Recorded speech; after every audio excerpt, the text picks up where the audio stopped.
You're getting better. All right, how about that? Is that better? I think so. Check, Yeah. check, check. Okay. Welcome, So, Yeah. Tim.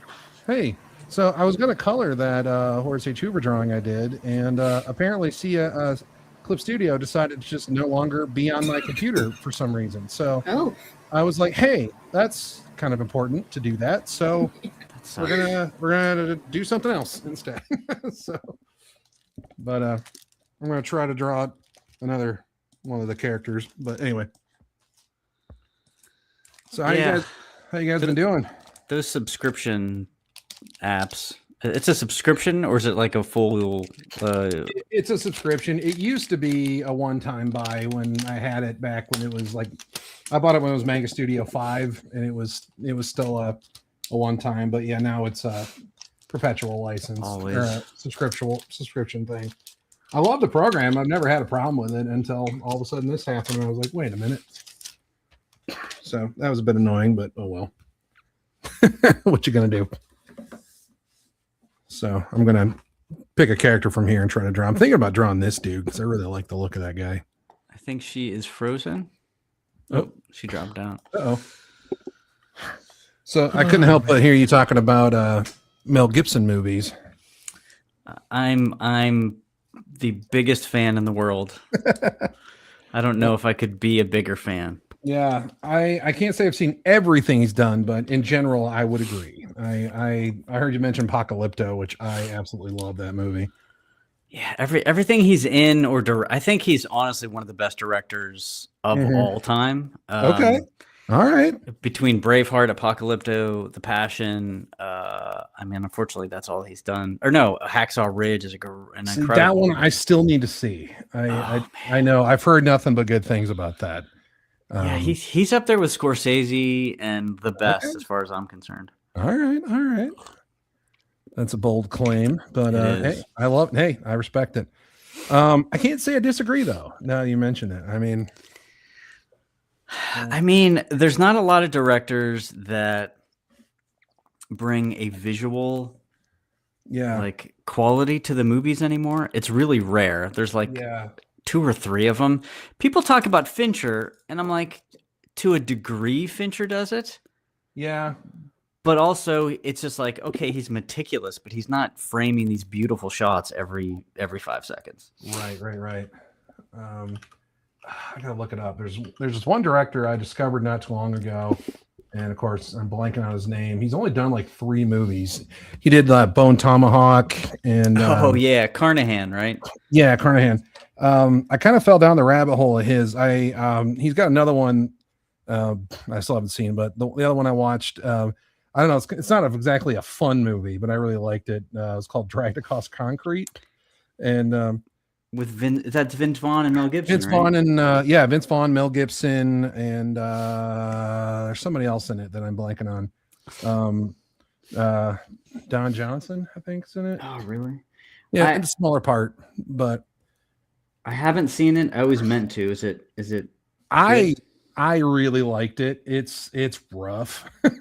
It's a rough movie, and it definitely has that feel of like the old school 70s kind of like dirty crime movies, Dirty Hair. So it's a very slow moving kind of movie. And there's a couple scenes I thought were a little like, okay, they went a little over ham on some things. They like to really hit hard, but for the most part, yeah, I really liked it. So you're talking about directors that had kind of their own unique style. I mean, he's kind of one of those that I've only seen, again, a couple movies, but you can kind of tell it's like that's this guy, because it's just got that unflinching just kind of take on something. He's kind of like maybe what Tarantino would like to be in a lot of times. Yes, I would agree with that, because the dialogue is really clever, but Tarantino ends up just kind of rehashing a lot of genre stuff in the end. Yeah. Sometimes it works really well, and sometimes I don't think it hits. For me, it doesn't. No, I'm with you on that. Well, it's funny because like when I was in film school, it was, how dare you, blaspheme against the great, Tarantino, and Nolan was the other one at the time. He was just coming up, like everyone was loving him, but I was like, I mean, I respect Tarantino, but yeah, I mean, as far as like, am I going to go back and rewatch, some of those movies, a lot of his movies? It's like, probably not. The only one that I go back to is The Hateful Eight, but I still have not seen that one. I think it's just I mean, I love spaghetti westerns, and it's set in the snow, so it's like, I don't know if it's a Tarantino thing, but I love it. He even has Ennio Morricone doing the soundtrack. Oh, I didn't know that. So it's like he's really setting you up to like, listen, if you like spaghetti westerns, I'm just doing a spaghetti western. Okay. I didn't realize he had Ennio Morricone doing it. Yeah, that's awesome. Crazy. Well, really good. Just really like the wide shots, everything that you expect, he does in that movie. Okay, so he's really channeling like a Sergio Leone kind of 100% to it. Well, because like one of my favorite westerns of all time is Once Upon a Time in the West, and so you had me at Sergio Morricone. Yeah, I was just like, or Ennio Morricone. Yeah, I had that. I had the Charles Bronson's harmonica as my ringtone on my phone for a while. Until it woke me up one morning, and then I was like, that's a little too creepy. Right? That's funny. I get some weird looks a lot of times because like I was the only one that got the reference, go off, and I'm like, all right, I guess.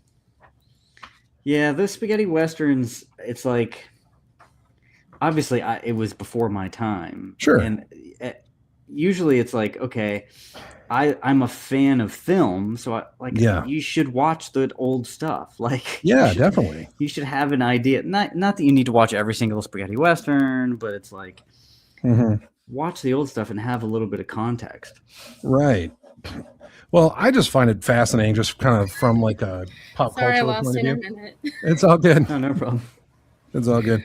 Just like, for example, like, the Man with No Name trilogy, which I absolutely love. And it's just one of those things that just kind of fascinate. Go ahead. Sorry. Oh, I'm saying one of those things that fascinates me about it. Oh, did we lose her again? Yeah, I think so. Okay. Oh no, she's back. Okay. Yeah. Well, one of the things that fascinates me about, the Man with No Name trilogy is how, especially like, for a few dollars more and Fistful of Dollars, Akira Kurosawa was inspired by American Westerns and then made Yojimbo, which then inspired, the Clint Eastwood one, for a Fistful of Dollars. And they're both phenomenal. But yeah, they're and some spots are almost word for word, moment for moment. Like you can see things like, one thing Toshiro Mifune would always do is he'd kind of stick his hand up his cloak and like scratch at his chin or scratch at his neck or whatever. And watching Clint Eastwood, he would do that too in his version. And you're like, oh wow, little things like that. Like, I don't know. I just find that fascinating. Is like how, a Japanese filmmaker inspired by American Westerns makes a samurai movie that inspires. Granted, it was made in Italy, but you know what I mean, like a Hollywood film. I just find that kind of stuff fascinating, like how they all correlate. Yeah, that's cool. And even that scene where in For a Few Dollars More, where he's all like, "I'm going to need 4 coffins," and then like takes out the dudes and comes back, make that 5. Like that moment was almost ripped, dramatic, like right word for word, moment for moment from Yojimbo. I didn't know that. Yeah, it's really fun. Of course, except he's a samurai instead of obviously so. Yeah, I'd always heard it was inspired, but I didn't realize it was. Oh, it's almost like a direct adaptation. You can almost argue, yeah.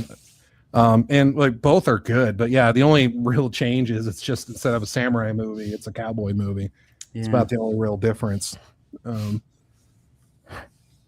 yeah, I find that kind of stuff fun.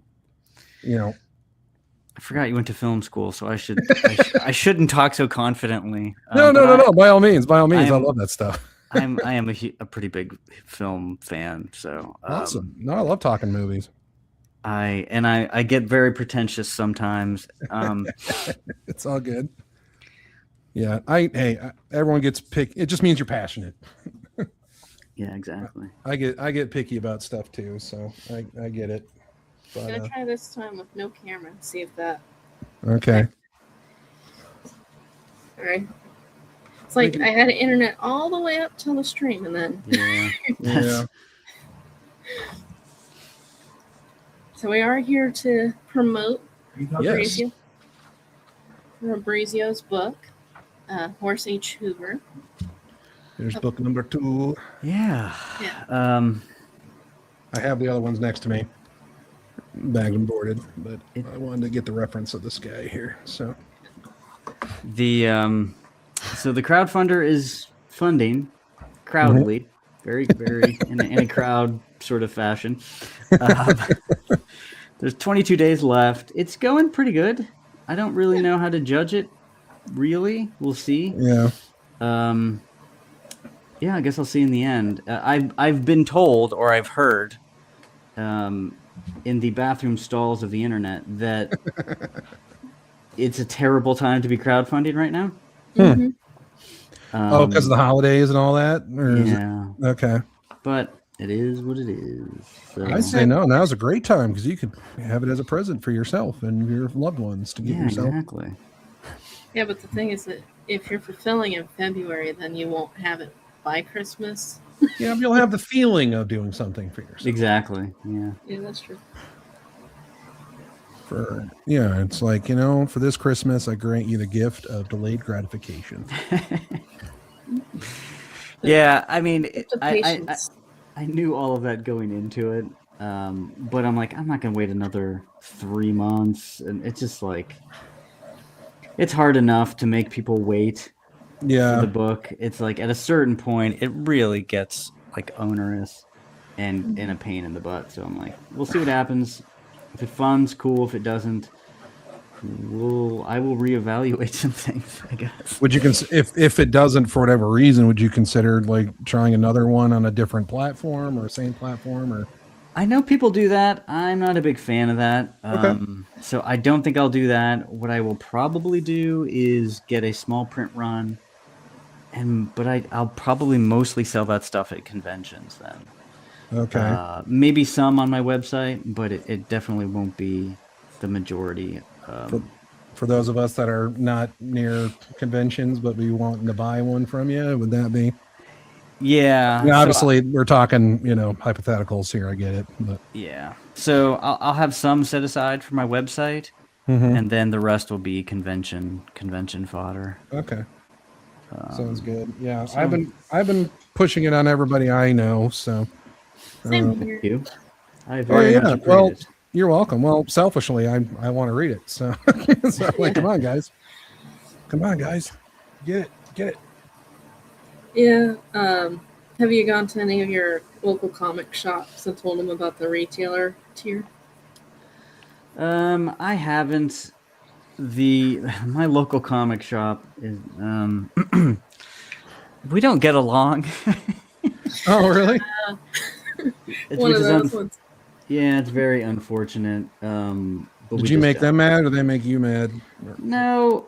Okay, so I have been going into this place for like since I moved here. This location, so like 4 years or something. Okay. And the guy just refuses to acknowledge me, which, okay, I get it. Maybe he's shy, maybe, right? But I spend a chunk of money there. Yeah. And I'm like, okay. And then his company, which owns several comic book shops, they put on a lot of the conventions in Pittsburgh, and I get a lot of the tables. So then I'll see him like at conventions because they're putting on the conventions. And he still won't acknowledge me, even though I'm buying a table. What the heck? So it gets to a point where like, all right, I don't know what the problem is, but I'm done, kind of. Yeah. So there are other shops I can go to, but we'll see. So is it like you say hi and he doesn't say anything at all, or? I mean, he kind of talks, but it's very weird and very awkward, which, trust me, I get it. He's into comics, so that can happen. Awkwardness, it's kind of par for the course. Yeah. But like I said, whenever I started buying tables at conventions and he still wouldn't acknowledge me, then I'm like, I don't know what the deal is. Maybe he saw me on a stream with somebody he didn't like. You know, one of those kind of things. So... And I'm not going to ask him about it. So. Well, yeah, I get that. Or he saw your political tweets. I had a few of them. Not a lot of them. Yeah. Yeah, that's true. He could have. People could have seen this. Who knows? Yeah, I had one of those moments not a little while ago where one of my local comic shops, which here in Omaha, like we don't have any like massive shops, but we got a couple, decent ones. And cornfields. Yeah, exactly. You got to dodge the cornfields to get to them. And yeah, like there's one every third Saturday of the month. They do a thing where they open up their Magic the Gathering room to people that want to come and draw and hang out. And I've only gone twice. And the second time I went, I was wearing a black baseball cap that had like the American flag on it. And this girl came up to me, and I don't know, she was probably high school age, maybe a little bit older. And she saw that and asked me if I was a police officer. And I said, no, I just like the hat. And she just flat out would not talk to me. Wow. Like the whole rest of the time. And then like there were spots at the table, and like the shop owner was there, and he was like, you can come join us if you like. And she looked at me and looked at the table, and she just goes, no, I'm good. Wow. It's like, okay. Yeah, it can be something as small as that, and just people can't get over it, and it's weird. Which is, and I guess that's just such a foreign concept to me, because like growing up, my friends and I, we were ruthless with each other. I know. In all the best ways, I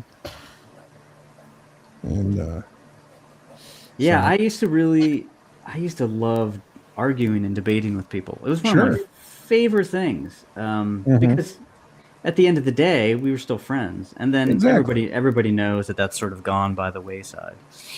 But man, it was a lot of fun. We used to have, into the night debates and stuff, and it was a lot of fun. For sure. We need to remember that we're not believing things at you. Yeah. Part of it is that they try to equate like political party with moral compass and stuff like that. Right. That don't work either. It's like, I'm not a horrible person because I just want lower taxes. Yeah.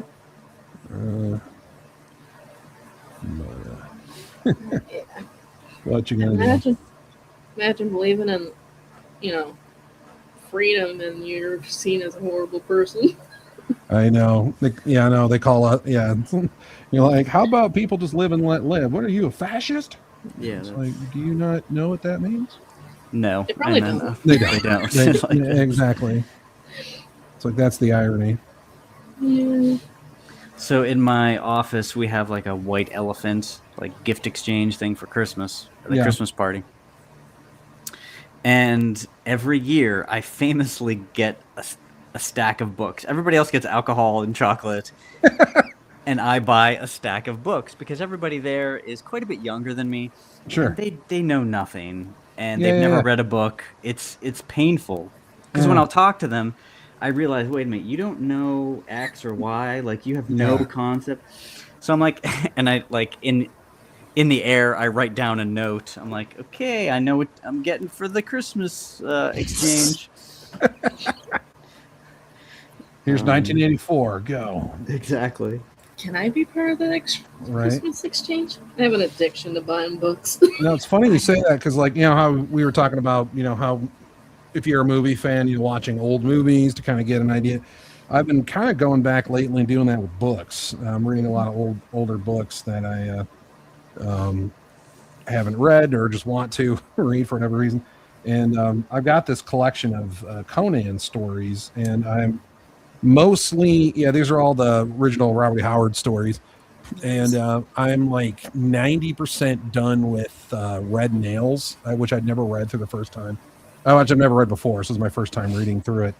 And I'm really enjoying it so far. But yeah, it's one of those things where like there are so many things in this book that like you could not do today. And right. And which is sad because but at the same time, like it was like, wow, this is actually pretty cool. But yeah, there's Go ahead. You can do them. You just might not be popular. Yeah. Well, because like the whole point of it is, if for those that I'm not going to spoil anything, but the basic idea is, it's these race of Stygians who are dark-skinned people who live in this basically indoor city place, and they're warring against each other from different sides of the giant structural city. So it's all indoor, underground kind of a thing. And then Conan and Valeria, who are two light-skinned Northerners, show up and basically fix all their problems, for lack of a better way to describe it. Yeah. And there's a couple spots where there's this one scene where one of the servants was caught by Valeria basically putting this sleep thing in her drink. And so Valeria literally like pulls her belt out and starts whipping her to try to get her to tell her what's going on. It was, you're like, whoa, dang. I'm just sitting there going, yeah, this was definitely written in the 30s. And you're like, whoa. And I haven't really read the Conan, the novels. Most of my exposure is the Marvel comic. Okay. Yeah. See, I have read a little bit of the Marvel stuff. I have a bunch of them. I bought a lot of the Barry Windsor Smith run, and I got some John Buscema stuff. I gotta actually read those, but I don't know. There's part of me, it's kind of like I kind of want to read the original source material first. Yeah. So, I read the first John Carter, which I loved, and so now I'm like, okay, so let me get going on Conan. I've read a few chapters of the original Tarzan, so I got to read some more of that. Yeah, I was looking for some Robert E. Howard recently, but I didn't find any half-price books. But yeah, I might just have to get them from Amazon. Yeah, I got the collection. I got them to Kindle for like $1. Nice. And it's like all of the Robert E. Howard Conans. And what were you gonna say? I was just gonna say, there is something about going back to the pulps that it's just refreshing, because being a comic book fan for so long, you get either jaded by the millionth variation of Batman, or the latest version of Batman is terrible, one or the other. And it's like, well, I'll just go back to the source material, like the thing that they ripped their stories off from. Right. It's untainted. It's just raw, and especially because the whole thing with pulps is they were considered very disposable, and they had that word count, so they were just basically like, we gotta just hit you hard with some ridiculous over the top thing in your face style of writing, just to hook you long enough to justify you keeping this book before you just leave it on the train for somebody else to pick up. And there's something about that style of writing that I love. If I remember correctly, the pulps was kind of how some of the illustrators survived the Great Depression too. Wouldn't surprise me. By doing illustrations for them. There's just something about the Shadow and the Phantom that they were the archetypes, and they were the templates for every superhero after. Right. But I still think that they're cooler. I still think Doc Savage is cooler than Superman, and that could be a personal thing, right? Yeah. I think the Shadow is cooler than Batman, and I always have. Yeah.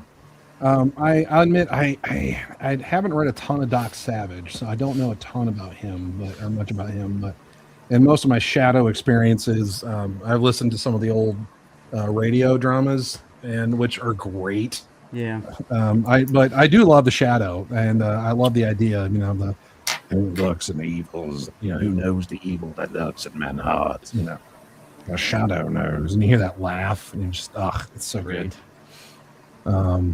But speaking of pulps, was it not too long ago, for the first time I actually watched that Solomon Kane movie, with James Purefoy. And yeah, I don't know if you've seen that, but that movie is way better than it has any right to be. In my opinion. And, it's a fun movie. Yeah. Yeah. I don't like the lead act, the girl that he goes rescue. I don't like her, but the movie itself was good. I don't remember her too well, to be honest with you, but yeah, it made me kind of want to look up some Solomon Kane books, which I guess is kind of the point of those kinds of movies. But I'm so behind on all this other stuff that I want to read, so I'm like, we'll get to that later. Yeah, so after Horace H. Hoover, I have some things planned, but one of them is a very pulpy serial. And out of all of the famous pulp characters, I think Solomon Kane is probably the closest in analog, but it's I don't want to talk too much about it, but sure. It's similar but very different, meaning like my pulp character would fight Solomon Kane. Oh, interesting. Okay. And a little bit of different time period, but yeah. I think having a pulp character like that is just fun to play with. You know, you don't have to the one thing you don't have to do is come up with a 12-issue arc that has to resolve no, like you just come up with a premise and then you just kind of play around. Yeah. Actually, there's one comic that I like. I guess you can call it more recent, but have you ever watched or read, was it Five Ghosts? No. If you like the pulpy stuff, that's one I'd recommend. I'd really be curious, actually, your opinion on that, because it's very much meant to resemble like the old pulps. And basically, he's this guy. It's set in like the 1930s. He's kind of this Indiana Jones like treasure hunter guy. He gets paid to go find treasure for other people, kind of a thing. But he's, I guess, haunted might be the right word, by 5 different ghosts, and like each one has their own weaknesses and benefits. So like one's the detective, and one's the vampire, and one's the samurai, and like he can call upon them when he needs them. But there are, and there's kind of strengths and weaknesses between them both, or between when he uses one. And so like for example, the vampire one, he can really go throw down if he gets in a tough spot, but he's got to worry about the bloodlust and all that, and so I don't know, it's kind of cool. So I like the premise. Yeah, so I'd be kind of curious to see what your opinion on that would be. I think there's like 17 issues, something like that. Oh, it's been going for a while then. Yeah, well, it's done now, but I want to say it came out like, I don't know, it was like 2014, 2015, something like that.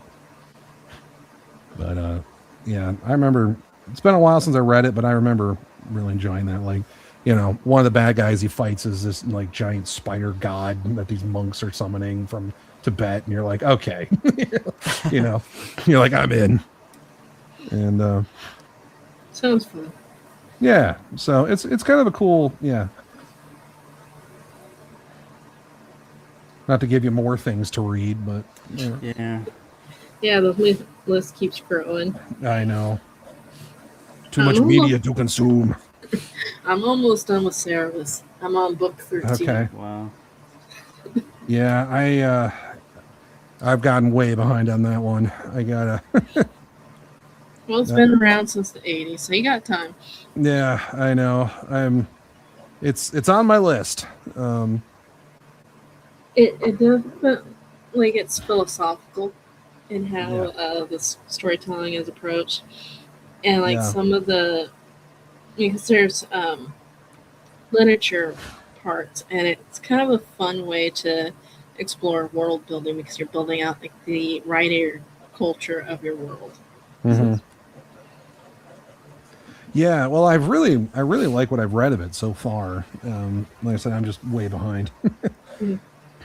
But and I just picked up the trade paperback for Hyde Street. I don't know if you ever read that one. I have not. That one's pretty fun. It's a horror comic, and it's the way the story sets up reminds me of like the Twilight Zone. Okay. So it's a little bit of an anthology, but the characters that live on Hyde Street connect the stories. Okay. Because there's they are people that got trapped there, but then the scorekeeper, I think that's his name, picks ones that have special for their abilities, and then he makes them sign a contract that if they get 10,000 souls, then they are freed. Interesting. Yeah. Huh. Okay. And so they have to try to either get them to confess their sins or they kill them. Ooh. Yeah. And then everyone on the Hyde Street doesn't like the Boy Scout Pranky because he snags people's kills, and he's got like the 10,000 so he could leave, but he doesn't. But, so he's just in it for the fun. Yeah. And, I hate kill stealers in video games. And it's hinted that he read the fine print of the contract, so he actually knows more about Hyde Street than everyone else. Oh, interesting. Yeah. But yeah, it's a fun one. It has a Danny Mickey does the inks on it. Oh yeah. Love Danny Mickey. Yeah, the artwork's really good on it. Do you know who's penciling it? Ayers, I think his name is. Okay. I gotta grab it. That's fine.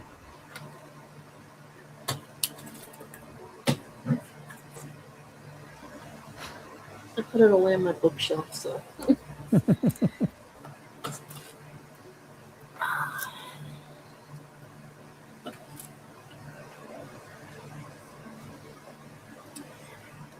Yeah. Oh, and then I also picked up Fable. Oh yeah. That one's pretty nice. Fable's a lot of fun. I looked through it a little bit, but I haven't fully read it. Okay. I've read the first trade's worth all the way through. Really enjoyed it. I want to read some more. Oh yeah. And okay. It is Ivan Reyes is the penciler. Oh yeah. I know Ivan. I'm familiar with his stuff. Oh yeah. Yeah. He's a good artist. There's one section where they switch up the artwork, and I think it's because the character they're introducing is like from the 80s. So okay. So it's more like line work, and I'm not a big fan of that portion of the book. But so they're trying to replicate that style more of the 80s? Yeah. Okay. And interesting. One of the main characters was an ad man from the 60s, so he did like the X-ray glasses and the sea monkeys and stuff like that. So it's fun stuff. That's fun. And then I did get the first trade of Fable. Oh yeah, that's a good one.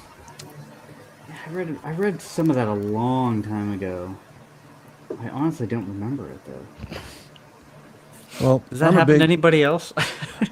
What? Where you forgot that you read something? I read it, and then it's just like I know I read it. Man, I'm struggling to figure out. That happens to me constantly. It sure left an impression on you. No, that's funny you say that because I was literally just thinking, yeah, well, reading the Conan stuff, I've learned a lot of old words, and then I'm sitting here trying to think of examples, and I'm like, nope. You put yourself on the spot. Yeah, I was like, oh, that's a fun word I never heard before, and then I'm like trying to remember, oh yeah, which one was that again? Crap. I read The Glittering Plane, and that one also had some older language. Yeah. And like vitriol. Okay. Which it means like it's like a dried meat and stuff like that, or like food provisions. That's what it is. Interesting. So looked it up, and I didn't know that one till yeah. No, I love learning old words and putting them together, but I can't remember it at the moment. But yeah, no, it's fun, and that's kind of one of my favorite little things about the Kindle is you can just long press on a word and it pulls a dictionary meaning up. Oh yeah. So I'm kind of love that. But I like having actual books. Oh, for sure. Books. Yeah. For sure, but I like to read a lot when I'm like getting ready to go to bed, and sometimes, balancing the big book light thing and all that. It's just like, I don't feel like it. So how's the new job? It's going good. It's going good. I don't want to get to too many details on public, but yeah, I'm studying. I'm deep in studying for a major exam I got to take to get my licensure. So it's been. Was that? Good luck. Thank you. I appreciate it. Now it's going good. It's the instructors are awesome. I really like the people I'm working with. It's a good company. And I'm feeling pretty good about it. So it's just a lot. So I'm like, so I'm giving myself a little leeway for not remembering those Conan words, because I'm like, my brain's getting stuffed with a bunch of other stuff right now. So fair enough. Yeah. What's on the reading menu for Fabrizio? I'm reading some books, but they're for you. pretty. I mean, one is like a history of religion, and one it's really like not fun books, but interesting. Yeah. No, I find that kind of stuff fun. Yeah, I'm also besides reading Cerebus, I've been reading the Bible. Yeah. Wow. From the back. So that's impressive. That's an undertaking. Yeah. Yeah, I'm up to Psalms now. So okay. I just pulled up your campaign, by the way. Oh, thank you. Yeah, I always found Leviticus to be a bit of a slog. Oh yeah, with all the temple and all the laws. yeah, it was. That one. Sometimes I want to put like half a chapter. I did. Yeah, I'm just like, it just doesn't apply anymore. So okay. I've been doing like a chapter a day, and like some of the books I do like a couple chapters. Like Job, I did a couple chapters a day, and Psalms I'm doing like 5 chapters because they're tiny. Until you get to like Psalms 119, I think it was. Yeah, I've been reading. I read a little bit of Judges a while back. That's a book, man. There's some crazy stuff in that. Like Judges 19, where it's about the guy and the concubine, and then she gets killed, and he cuts her up into 12 pieces to send throughout Israel. Yeah, my favorite, I think the one that doesn't get enough credit, in my opinion, is Ehud the Benjamite, who I don't remember what chapter it's on, but it was when they were under the leadership. They were under control of the Moabites, I think it was. And and he stabs the king. Yeah, he stabs the fat king through his guts, and the king was so fat that his stomach swallowed the sword up as he like pinned him to the throne. Well, the other thing was he was left-handed, which was very uncommon in those days. So nobody checked his right hip to see if there was a sword there. So he was able to get the sword in. And then he basically pinned the king to the throne. And because the king was so fat, it took everybody forever to realize there was a sword through him. and they were locked outside, and they were waiting for him to give a signal for them to come in. Yeah, well, he snuck out like another way, and everyone's like, he's been in there a while. Maybe we should go check on him. Yeah. Oh no! Or the guy that got the, I think it was the nail driven through his ear. Yep. Yeesh. Yeah. Yeah, the judges don't play. Yeah. Yeah, it's interesting as you read because, like, some of the stories they echo each other. Like, Judges 19 echoes Genesis 19 with Sodom and Gomorrah and stuff like that. Where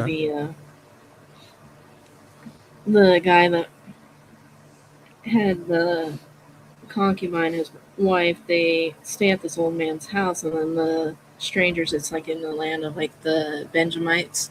Yeah. They come and they come knocking on the door and they demand the guy. And the old guy's like, no, no. And then he offers the concubine, but they don't want the concubine. They want the guy, but they don't give him up. Gotcha. And then they left the concubine outside, and then the next morning the guy goes out and she's not moving. That's when he slices her up. It's interesting stuff. Yeah, good times. Way to lighten the stream. So Fabrizio, are you kind of primarily a nonfiction reader then right now, or? I try to switch it up a little bit, Sure. like back and forth. Okay. Because I don't like nonfiction can get a little much. Like yeah. So when I'm done with this book, we'll say. Sure. The next book, my next fun book I have planned, my palate cleanser, is the novelization to the sequel of Batman 2, the Tim Burton one. I don't know if you've seen this, but it's so the guy that wrote the first, and this is a longer story. So the first Batman that came out in 1988, 89, I can't remember the year. Yeah. Are you showing it? No. I can probably find it. I don't know if you Google it. I think it's called Batman Resurrection or something like that. Anyway, when that came out, I was away for the summer. I was in Italy. So I want you to just imagine the movie you've been waiting for like your whole life, right? Yeah. And then you're in another country and you will never see that movie in the theater because by the time you get home, it is gone, right? And it wasn't playing in Italy? No. Okay. Different time, I guess. Anyway. Yeah, it was a long time ago. It wasn't like it wasn't the same. Yeah. Anyway, let me Google and find it. But anyway, so this, I'm like, all right. Well, at least I can do is buy the novel of that first book. So for 3 months, I'm in Italy, just rereading and rereading this book over and over because it is literally all I have, right? I don't have nothing else to do except for read this book. Oh, I don't know how many times I read this book. Anyway, I come home. Eventually, I get to see the movie on VHS. I love it. It's one of my all-time favorite movies. Yeah. Well, just recently, the guy that wrote that is doing like a sequel, which would have been like Tim Burton's third movie. So it would have been like the third. Oh yeah. Yeah. So and then there's a book after that. I'm like, I need to read them. I can't like. Yeah. So that's my very long story of my next. No, I love that. Fun read. Yeah. Wasn't if Tim Burton continued, wasn't like Robin Williams supposed to be the Riddler or something like that? You know what? I don't know. I thought I remember hearing that he was supposed to be at one point. I could be getting that mixed up with something else, but. And I mean, they're very like, here it's called Batman Revolution. Okay. Let me, 1 second here. So was the 89 book, was that pretty accurate to the movie?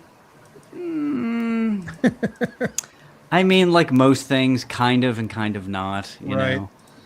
There's definitely a scene I know of, and I haven't read the book since I was a kid. Sure. But still to this day, there's a scene in there that I think would have been really cool in the movie, but you know how it goes. Sure. What do you think of the big controversial choice to make the Joker the killer of the Waynes? Oh, yeah, I hated that. I hate that concept. Yeah. Okay. I would have to agree with you on that, but small quibble. Yeah. So this is do you see that Batman Resolution or Revolution? No. Darn it. Tech. You got to share harder, dang it. All right, hold on 1 second. I'll put it in a new browser. That usually works. I read the novelization of League of Extraordinary Gentlemen when I was in high school. I liked it a lot more than the movie because they actually made it where the Invisible Man was a spy for the Queen. Okay. So he was. I think you need to add me to the screen or something. It's doing something weird. Like it's in there. Oh yeah, I see. Yeah. Oh, there we go. Helps if I pay attention. Oh, that's all right. Okay. Yeah. So John Jackson Miller. It's number 2 in the Batman series, and then the one after this is Resurrection, something like that. Okay. Yeah. So it just came out, and for total nerds like myself, Resurrection. Okay. Yeah. Okay. I mean. And to me, this is the bat symbol. It will always be the bat symbol. Oh, for sure. You know? Well, it's like, yeah, I'm with you. Like for me, the Tim Burton Batmobile of '89 will forever be my Batmobile. Yeah. I'm with you on that. It's just so cool. I know a lot of people like to mock it, but my first live action Batman that I saw was Batman Forever. And I know, feel free how, whatever. I know. Well, a lot of people, when they say that, they all groan. They're like, oh, and I'm like, I know, but it's what I had. Yeah. I like Tommy Lee Jones as Two-Face. I thought. Yeah, and I thought, Jim Carrey's Riddler was kind of fun. I thought Val Kilmer actually was. I think if he had a better script, I think he could have done a great job. Yeah. But then I finally saw the '89 Batman, and I was like, oh yes. Yeah. And then I grew up, watching like Batman animated series and all that, and I was just like, okay, yeah, this is all just amazing stuff. Yeah. Forgive me for breezy. I was trying to do this all brush like you did, but I'm throwing in the towel on some of this. I just it looks great. Oh, thanks. I was like, well, he uses all brush, so I'm going to too. And then then it's like, oh no. Everyone has to use the tool they're most comfortable with. Exactly. Yeah. Well, plus, what's that? I was gonna say, plus I'll be changing anytime soon. So soon enough, I won't be using a brush. Okay. I'll try something else. Sounds good. Yeah, I keep going. I really want to master the brush, and or at least get decent with it, because it's old school. It's the way the old school dudes did it, and there was some fun to it. But yeah, then there's a point where it's like practically, it's like, yeah, I can't get the line that I want with this. So yeah. Have you tried like the two-handed technique where you like what Gary does? Yeah. I've watched him do it. I didn't get a great enough angle to fully understand like what he's doing mechanically. So he's using 2 of his fingers to press against the brush. Yeah. To add another point of contact. Interesting. Bernie Wrightson was doing it too when we watched those interviews. I'll have to see. I haven't seen this or even heard of it. Yeah, on David Williams' YouTube channel, he's got a series of like 2-minute videos of some convention that Gary Martin's doing a demo on, and he doesn't call it out specifically the way he's doing it, because for him it's such a natural thing to do. But yeah, you can see him doing it, and I admit it caught my attention. I was like, wait, what? So yeah, I guess I never fully understood it, but interesting. It is rather interesting. I also got this recently. You got what? I got this recently. My friend got it for me for Christmas. Oh, nice. Okay. That's cool. Yeah. Sorry, it's backwards. That's man, he's. I did recently order a hardcover of 300 that I'm really excited about. It hasn't gotten here yet, but brilliant yeah. book. Well, I remember you mentioning it on one of our other live streams, and I have since read it, and then I'm like, he's right. This book is freaking amazing.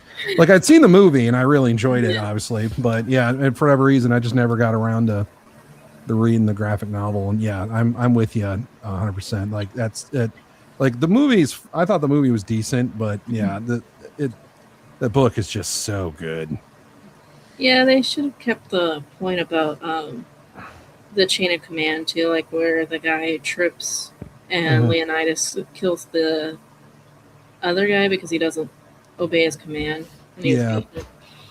Well, like the movie added that whole subplot of like his wife and the Senate. That was terrible. Yeah. I skipped that part. Yeah.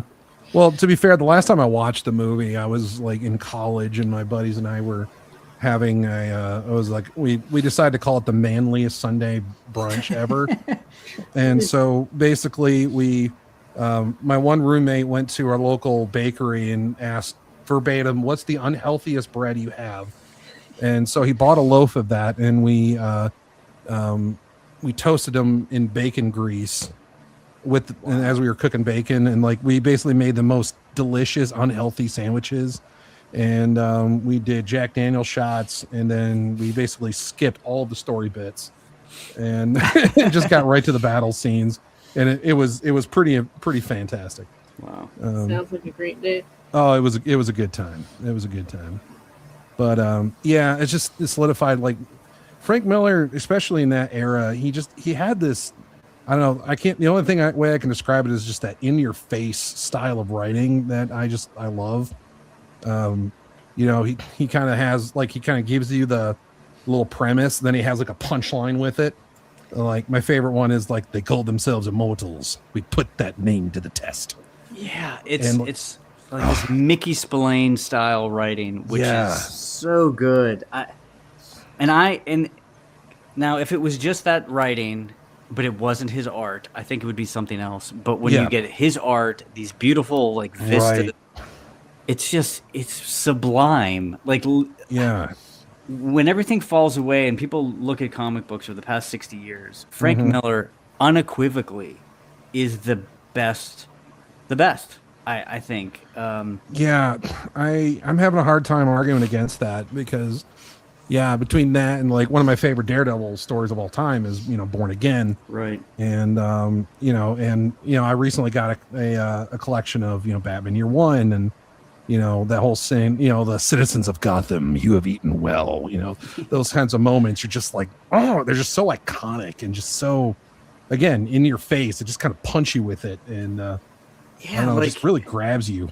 I don't know what it is. Like, he comes up with Marv, and he comes up with these characters that are, like you said, iconic, and they will live well past any other person's imagined, like, iconic character.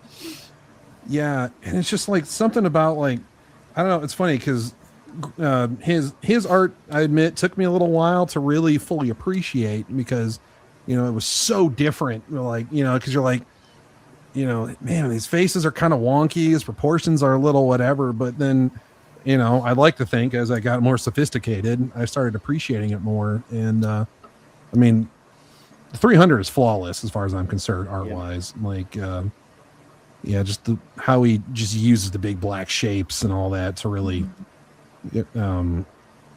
emphasize a moment. Like that shot of Leonidas just standing there in the rainstorm using his shield to block the rain, and he just the set of his brow, and you just feel it. Or there's that moment in the book that I love where he's talking about, Xerxes is like the one who calls himself God has a very human chill down his spine, and like the way he writes that, you're just, it's so good. And like in my own writing, I'm like, that's like a high bar for myself. I'm trying to hit. He's like, he kind of sets up a premise that hits you with that punchline in a way that's just so iconic. And it's very easy to sound cringy and cheesy. Exactly. But he nails it. And man. I know. Well, like one I always go to, it's like, it could have been corny, but he did it so well. It's in the Dark Knight Returns when he's fighting the leader of the mutants, and he goes, this is not a mud pit, this is an operating table, and I'm the surgeon. And like, that could have easily have been like a real cheesy, like Schwarzenegger kind of line, but 100%. But it's just something about the way he did it, juxtaposed with the art. You're like, you're just in it,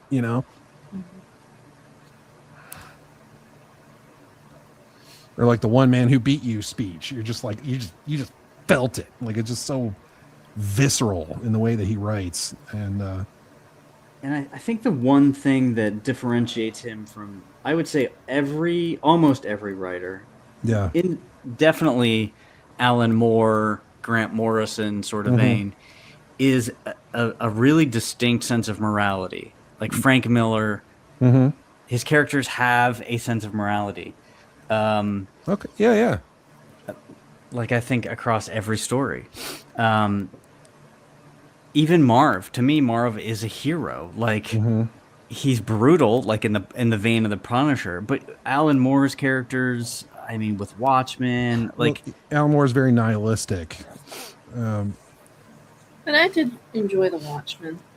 No, I didn't like the movie, but I loved the book. I love Alan Moore, so I don't want to say I don't love his stuff, but it's the one differentiating sort of like feature. Yeah, well, I know Alan Moore's running has that more kind of that nihilistic kind of, feel to it. Whereas I don't know, there's something about, again, not a bad thing, but just saying that's just how he writes. But I don't know, for me, at least in the Frank Miller stuff that I've liked, I see what you mean. Like even Marv, you're like, he's brutal in what he's doing, but he's getting justice for, the girl isn't gonna give you the hard goodbye, give him the hard goodbye. He's doing that because, justice needs to be done, and you're like, I get it, I buy that. I don't know. I don't know. There's like a certain, I don't know, like earnestness, if that sounds too pretentious to say, with his style of writing. Yeah, he definitely feels like an old Hollywood kind of guy. Grew up on old movies and old books like Spillane and all that stuff, and just managed to roll it into 80s comics. Yeah. Well, it was funny because, regardless of how you feel about the movie, on the Ben Affleck Daredevil DVD, there's a great documentary behind the scenes where they go through the decades, where they talk to the different creators that were working on the Daredevil book, like throughout the decades. And there's, starts with Stan Lee and goes to Gene Colan and so on. And then there's the part where it gets to Frank Miller. And that whole section is just fascinating. Listen to him talk. Because, one thing he talks about is like, he's like, what I'm after when I draw my pictures is I'm after your guts. He's like, I want you to feel something. He goes, I don't want you to like me necessarily. I just want you to feel something. He goes, it's not gallery work. I'm here to, I want to pull your guts out with my drawing, with my works, and ink you out. And you're just like, I don't know. I guess that that perfectly describes it to me. It's like, I think that's just what he does, And yeah. Yeah, if you haven't seen that, I highly recommend it. It's very fascinating. Yeah, for sure. You could probably find it on YouTube. I'm sure if I find it, I'll send you a link. But I usually skip the Kevin Smith section. But too mean, but I mean, I used to like Kevin Smith many years ago. Oh, for sure. And then something happened. And he started making yoga hosers in Tusk and crying constantly. I know. I gave Tusk an honest try. I really did. And man, that I don't know, man. That's not even worth it. Yeah. Now, if you want a good comics, go back Fabrizia's Horace H. Hoover. Exactly. Yeah. The best part is this book is done, unlike a lot of the things Kevin Smith agreed to write. It is done. Yeah. Yeah. So selfishly, so it can come out because I want to read it. Yeah. So I actually have the proofs for issue 4. Oh, right on. Yeah. So nice. Turned out great. I'm loving it. Everything looks great. That's There's the Marvel ad. It's big. It's 38 pages, so it's like that's cool. Definitely the biggest issue, and super happy with it. So do you decide your page count like ahead of time, or is that something you just kind of work out as you write it? So I set the page count ahead of time, and I try my hardest to stick to it. But sometimes I'm like, I need another page here. Like, if I think it's gonna if it's gonna ruin the pacing, then I'll add I'll add if I have to. But the goal is to keep it sleek and Right.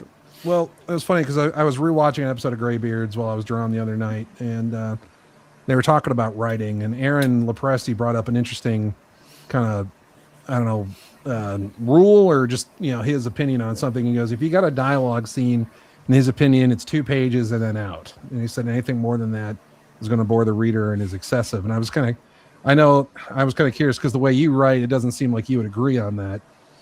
I guess I'm just kind of curious, not trying to start a controversy or nothing, but my first Italian face-off. Yeah, my first beef in the comic. Well, actually, second. What's the first? Oh yeah. Oh yeah. Submitted. my previous publisher. Oh yeah. So, all right, this is gonna sound really like egotistical or whatever. No, but I don't mean it. So go for it. I don't mean it to.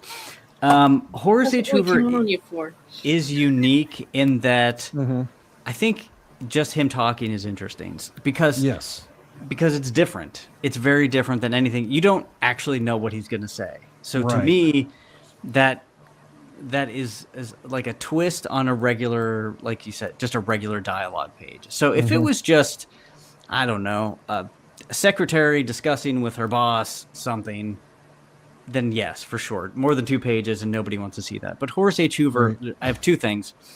Visually interesting.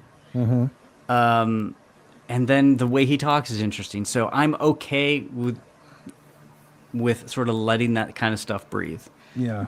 But I totally agree. If it's just 2 random people and they're just talking, unless there's something really interesting going on, like try not to belabor. Right.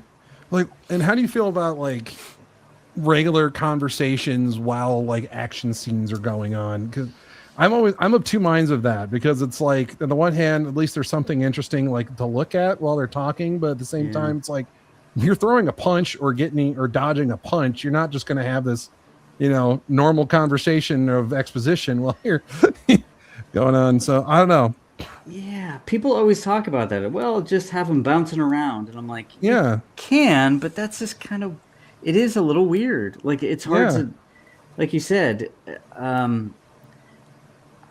Yeah, I don't know. I think do what feels natural. Yeah, and you can have interesting dialogue.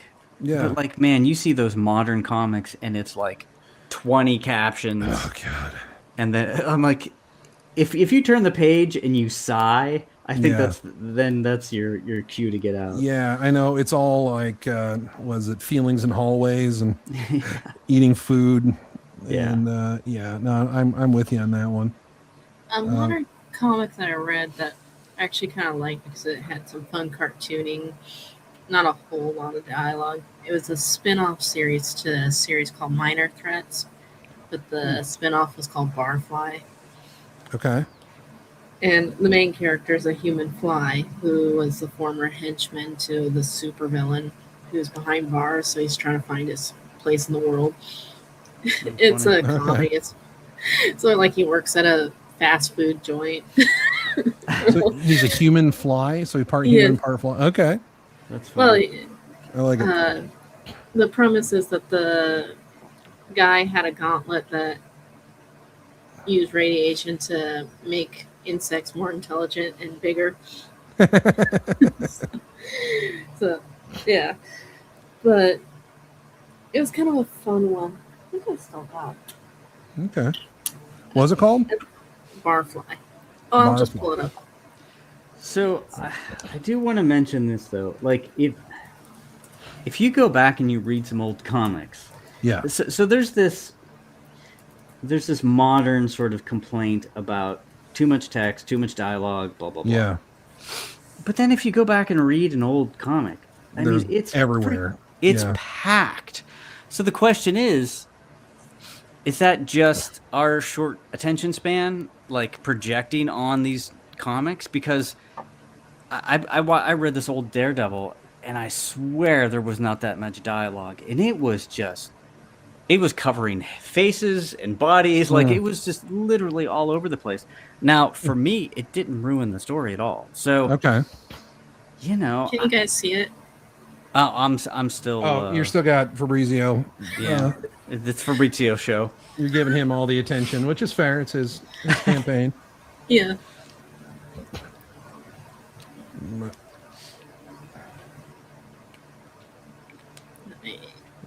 Where's my big brush? Here we go. Yeah, they kind of gave the character kind of a punk rock look. Like he's in a punk rock band too. Oh, that's funny.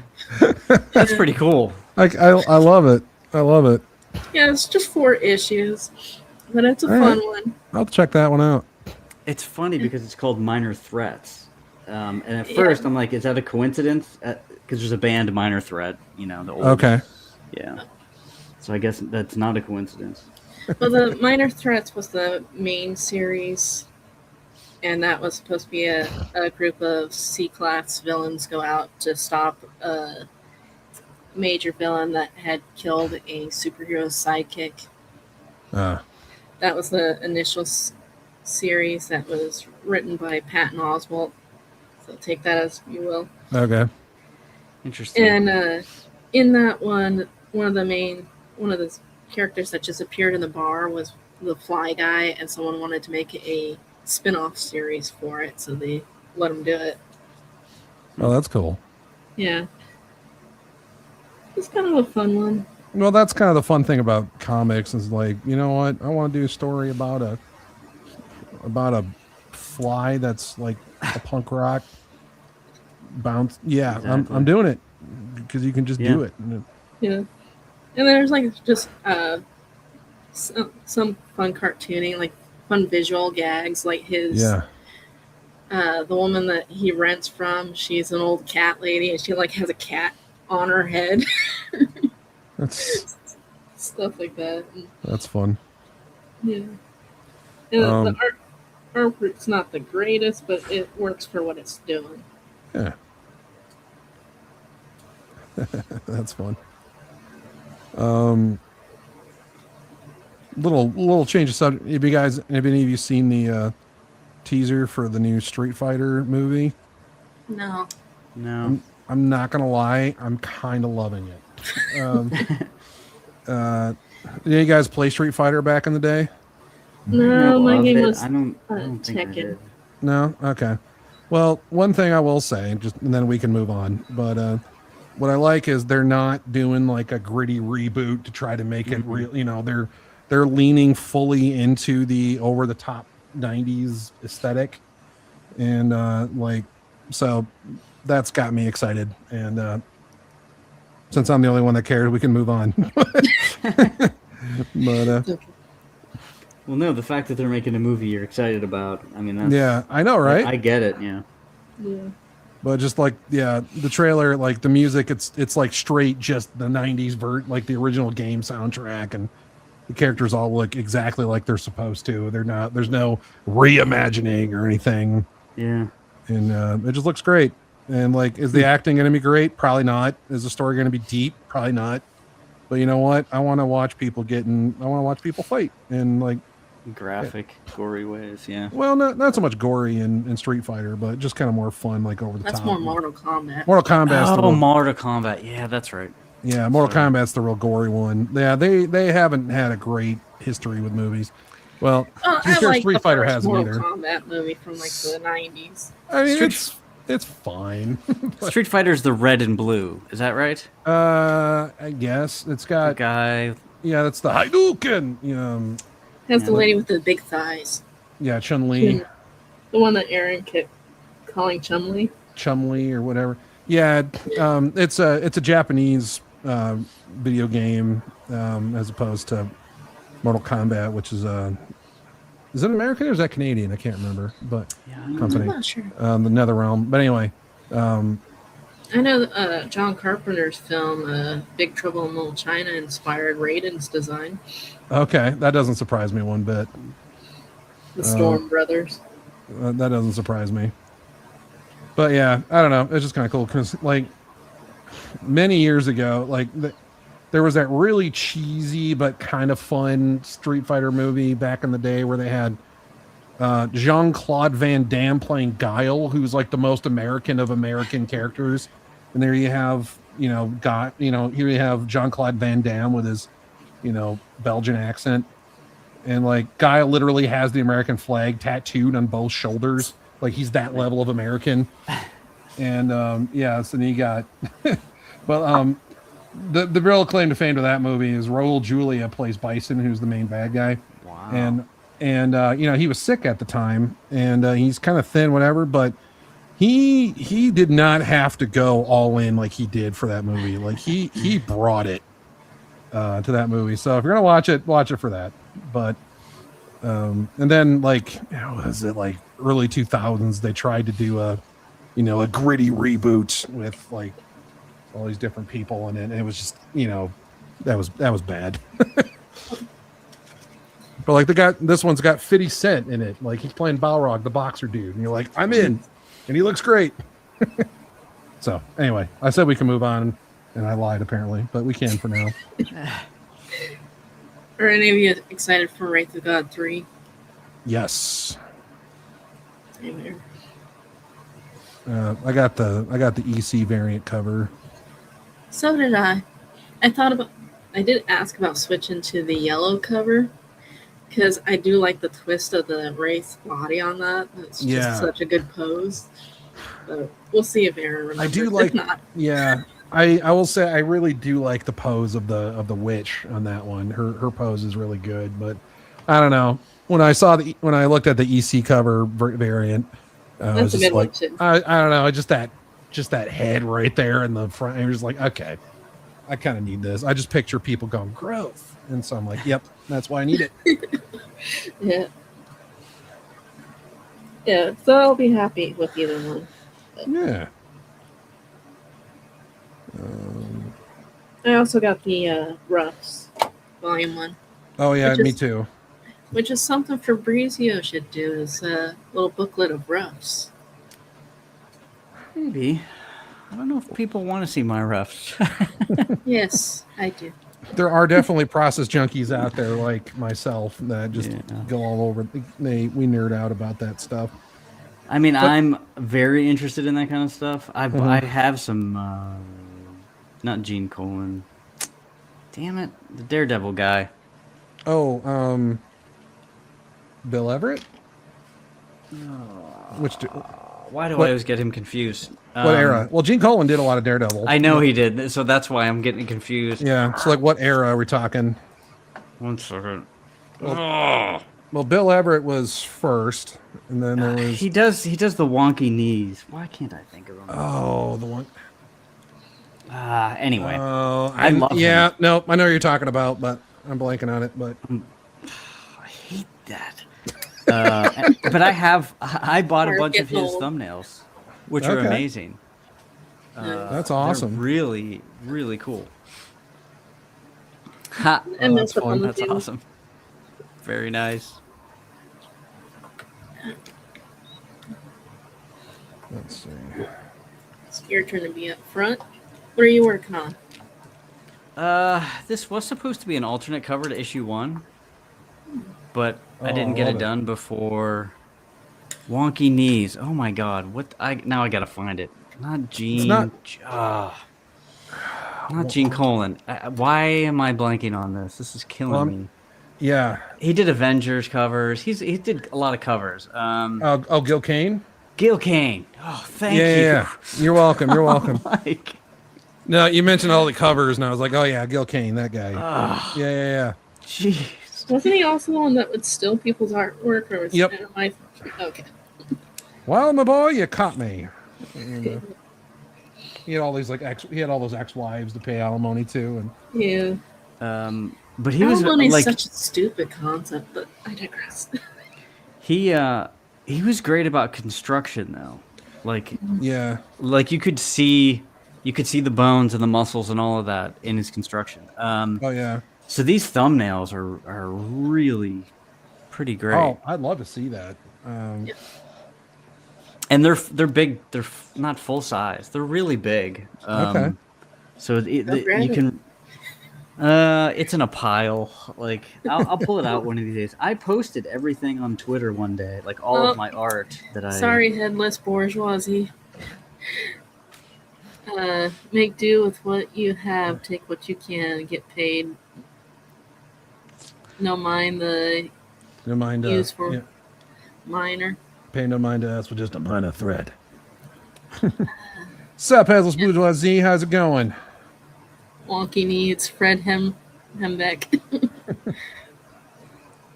And by wonky Thank knees, you for joining. I just mean very distinctive. Yeah. The wonky, I admit I was trying to think of wonky knee artists, and I guess I for some reason I never equated that with Gil Kane. But then when you mentioned all the covers, I was like, oh yeah. But now that you say that, yeah, he did have a really unique way of doing it. Yeah, really distinct. Mm-hmm. Did I glitch or did you glitch? I heard you glitch, Tim. Me? Oh, it was probably me. I don't know. I'm still on the screen taking up the real estate. Though. You're still giving him all the attention. Yeah, it's a show. I'm debating. Surrounded by Christmas lights. Yeah. We're just gonna stare at him while he works. I do have to get going soon. I do have an interview tonight on Indie Comics Relay. Okay. Nice. With Keith Gleason. Keith does Plastic City. He does a bunch of lettering for a lot of different comics. Nice. He has his own comic, so Keith's a good dude. Is he lettering? Did he letter your stuff too? No, he does a lot of stuff. He did a lot of stuff for Alterna for lettering. Okay. I unfortunately letter my own. Hey, nothing wrong with that if you can. Same here. Well, whenever I get mine done, I will be as well. Which I did finish another page for the little mini comic I'm working on. Oh, nice. Yeah. Unfortunately, my comic book work has been kind of put on hold until I get this license thing figured out, because I just don't have the brain power to work on anything creative, doing all this studying stuff. I mean, that makes sense. Let's see. Oh, that looks awesome. Yeah. Very cool. I made a couple mistakes, but get down. And then after I finish that, I plan on doing a 3-page comic. There's a magazine by Mike Jones called Eat Presents. And it's an anthology of different comics and stuff. So I'm going to submit it to that. That's cool. And it was a sci-fi short story that I had. Sounds good. Laid out called The Comet. Cool. I'm not exactly loving how this is turning out, so we'll just pretend I drew this one today. Oh, your librarian looks good. Thanks. Yeah. I don't know. I'm just like, there's just all that. I'm just trying to figure out what to do with all that space on the bottom there. I thought about blocking them out, but I don't know. We'll see. Cool. Something about it I'm not loving, but something about it it's just like irks me. I'm like, not quite sure. But I don't know. This was what I was intending to color today. If my Clip Studio Paint hadn't deleted itself from my computer, this is what I would have done. Yeah, it's fun. But I thought this turned out kind of cool. And I thought, since I already drew Horace, I probably should draw somebody else. And I always thought this guy looked really cool. Yeah, I just went with Drawn Horace. Fraud Horace? I said Drawing Horace. Oh, okay. There's actually another Horace comic on Kickstarter right now, which is kind of funny. Is there really? Yeah, it's called Horace and Buggy, or something like that. Son of a. Yeah, Dave Sim did a variant cover to it. Okay. Son of a bitch. It's about a cat and a turtle. Yeah, right. So totally ripping you off. Yeah, seriously. My God. I'm going to talk to my lawyer. How dare you, Dave? Well, he didn't make the comic. He just did a variant cover. I know, but his was the first name that came to mind.